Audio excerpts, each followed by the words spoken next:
दोस्तों, आज हम आपको एक 12वीं क्लास के शादीशुदा छात्र की एक ऐसी घटना सुनाने जा रहे हैं जिसे सुनने के बाद आपके होश उड़ जाएंगे। एक 12वीं क्लास का शादीशुदा छात्र जिसकी उम्र करीब 19 से 20 साल के आसपास होती है, जैसे ही उसके स्कूल की छुट्टी होती है तो वो अपनी गर्लफ्रेंड जिसकी उम्र 16 साल के आसपास होती है उसको लेकर जंगलों की तरफ चला जाता है। जैसे ही ये छात्र अपनी गर्लफ्रेंड को जंगलों की तरफ लेके जाता है तो वहाँ ले जाने के बाद ये उससे कहता है कि अब मैं तुम्हारे साथ शारीरिक संबंध बनाना चाहता हूँ। लेकिन ये जो लड़की होती है जिसका नाम सरिता होता है, ये भी मुस्कुरा जाती है और ये भी संबंध बनाने के लिए तैयार हो जाती है। जैसे ही अब ये लड़का अपने कपड़े उतारता है तो ये जो लड़की होती है इसके प्राइवेट पार्ट को देख के काफ़ी ज़्यादा डर जाती है और दोस्तों ये उस लड़के से साफ साफ मना कर देती है कि मैं तुम्हारे साथ ये काम नहीं करूँगी और मैं अपने घर पे जा रही हूँ। ये जो लड़का होता है ये दोस्तों काफ़ी होशियार और शातिर लड़का होता है। ये जैसे तैसे उस लड़की को मना लेता है और दोस्तों उसके साथ शारीरिक संबंध बनाने की कहता है। ये लड़की इस लड़के से कहती है कि मैंने कभी किसी के साथ किया नहीं है पहले, कभी कोई दिक्कत तो नहीं होगी। ये लड़का उस लड़की से कहता है कि बाबू तुम टेंशन मत लो, मैं हूं ना, कोई दिक्कत वाली बात नहीं होगी। अब दोस्तों जैसे तैसे ये लड़का इस लड़की के दोस्तों कपड़े उतार देता है और कपड़े उतारने के बाद दोस्तों ये जो लड़का होता है उस लड़की के साथ शारीरिक संबंध बनाना शुरू कर देता है। जैसे ही ये लड़का इस लड़की के ऊपर सोता है और शारीरिक संबंध बनाना शुरू करता है तो दोस्तों इस लड़की की दर्द के मारे चीख निकल जाती है और ये रोने लग जाती है और अपने ऊपर से उस लड़के को ज़बरदस्ती हटाने लगती है। लेकिन ये जो लड़का है अब हटने को तैयार नहीं था। इतने में ही दोस्तों लड़का करते जा रहा था और लड़की चीखती चिल्लाती रोती जा रही थी। ये जो लड़का होता है ये रुकता नहीं और लड़की ज़ोर ज़ोर से चीख रही थी। तभी लड़की की चीखों की आवाज़ सुनकर बगल के ही खेत में काम करने वाली दो महिलाएं उसी गांव की वहां पे आ जाती हैं और उन दोनों को देख लेती हैं। जैसे ही उन दोनों को देखती हैं तो दोस्तों यहाँ से आगे अब उस लड़के और लड़की के साथ ऐसा क्या होता है और ये लड़का उन महिलाओं के साथ ऐसा क्या कर गुजर जाता है जिसे सुनने के बाद पूरा गांव दंग रह गया।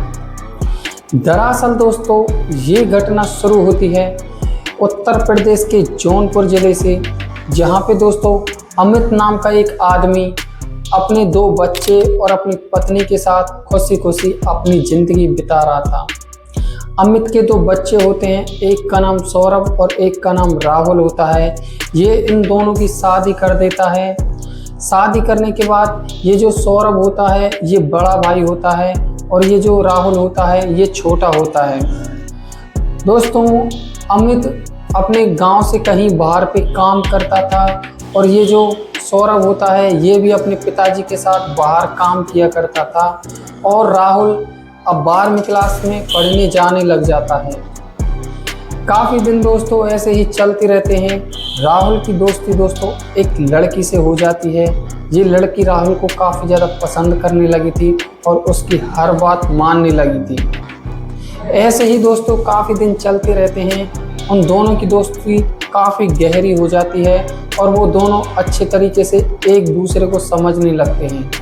लेकिन राहुल एक शादीशुदा लड़का था और काफ़ी होशियार और चालाक और समझदार लड़का था। अब दोस्तों ऐसे ही दोस्तों काफ़ी दिन बीतते जाते हैं। एक दिन दोस्तों स्कूल की छुट्टी होती है। जैसे ही स्कूल की छुट्टी होती है तो ये राहुल होता है अपनी इस गर्लफ्रेंड सरिता को दोस्तों अपने गांव के एक जंगल में लेके चला जाता है। वहां ले जाने के बाद अब ये उस गर्लफ्रेंड से कहता है कि अब मैं तुम्हारे साथ शारीरिक संबंध बनाऊंगा, मुझसे मना मत करना। ये जो गर्लफ्रेंड होती है राहुल की कोई भी बात नहीं टालती है और उसकी हाँ में हाँ करती रहती है। अब दोस्तों ये जो गर्लफ्रेंड होती है ये हंस जाती है और शारीरिक संबंध बनाने के लिए तैयार हो जाती है।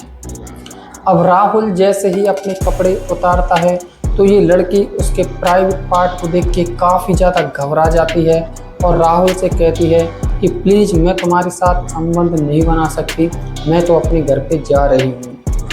राहुल इस लड़की को बहला फुसला के जैसे तैसे रोक लेता है और रोकने के बाद दोस्तों उस लड़की के कपड़े उतार देता है। और दोस्तों ये लड़की इस राहुल से कहती है कि मैंने कभी भी ये काम किसी के साथ किया नहीं है, यहाँ से आगे कोई दिक्कत तो नहीं होगी। राहुल काफ़ी होशियार और चालाक था। वो कहता है कि आप टेंशन मत लो, मैं हूँ ना, मेरे होते सोते आपको कोई दिक्कत नहीं होगी।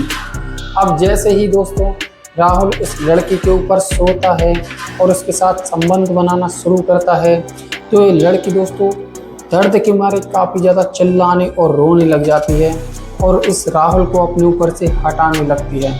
लेकिन ये जो राहुल है अब हटने का नाम ही नहीं ले रहा था और लड़की दोस्तों काफ़ी ज़्यादा चिल्लाती रहती है और राहुल करता रहता है। अब लड़की की आवाज़ को सुनकर उसी ही गांव की दो महिलाएं बगल के खेत में ही काम कर रही होती हैं और उसकी आवाज़ को सुनकर वहां पे आ जाती हैं। जैसे ही वो दोनों महिलाएं वहां पे आती हैं तो लड़की काफ़ी ज़्यादा घबरा जाती है और रोने लगती है और वहां से भागने की कोशिश करती है। लेकिन ये जो राहुल होता है ये काफ़ी समझदारी से काम लेता है। ये वहां से भागने की बजाय उस लड़की को रोक लेता है और उन दोनों महिलाओं के पास जाता है और उनके पैरों में जाके गिर जाता है। वहां जाके राहुल रोने लगता है और उन महिलाओं से कहता है कि मैं आज के बाद ऐसा कोई भी काम नहीं करूंगा गलत जिससे किसी को कोई दिक्कत हो। प्लीज़ तुम ये बातें गांव में किसी से मत कह देना, नहीं तो मैं जीते जी मर जाऊंगा। ये बातें सुनकर महिलाएं राहुल से कहती है कि कोई बात नहीं, हम किसी से नहीं कहेंगे, लेकिन तुम ये काम इतनी उम्र में मत किया करो, तुम्हारी शादी हो चुकी है, अब तुम दोनों अपने अपने घर चले जाओ। राहुल और राहुल की गर्लफ्रेंड अपने अपने घर निकल जाती हैं। लेकिन ये जो दोनों महिलाएं होती हैं इनके पेट में कोई भी बात नहीं रुकती है। दोस्तों महिलाओं की शुरू से ही आदत होती है, वो थोड़ी ही देर बाद किसी न किसी से ये बातें कह देती है।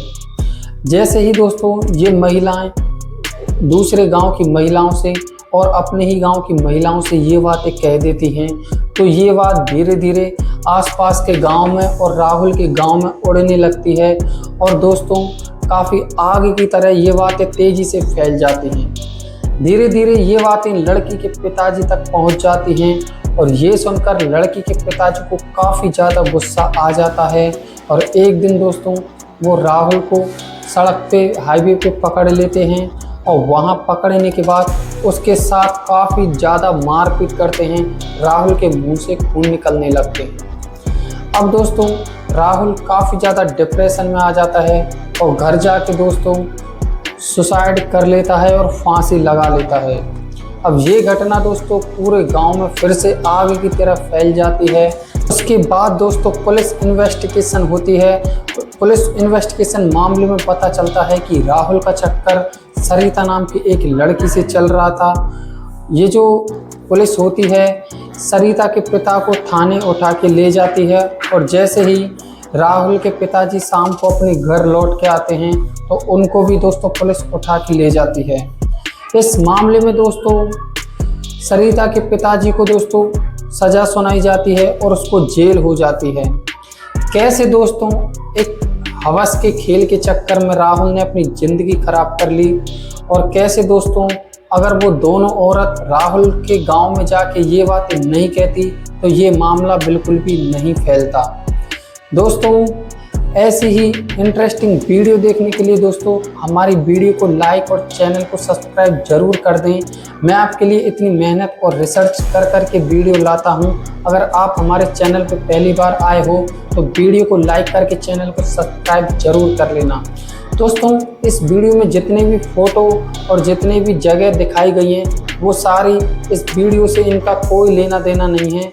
ये वीडियो दोस्तों किसी के दिल को ठेस ना पहुंचे इसलिए इस वीडियो के सारे फ़ोटो चेंज कर दिए गए हैं।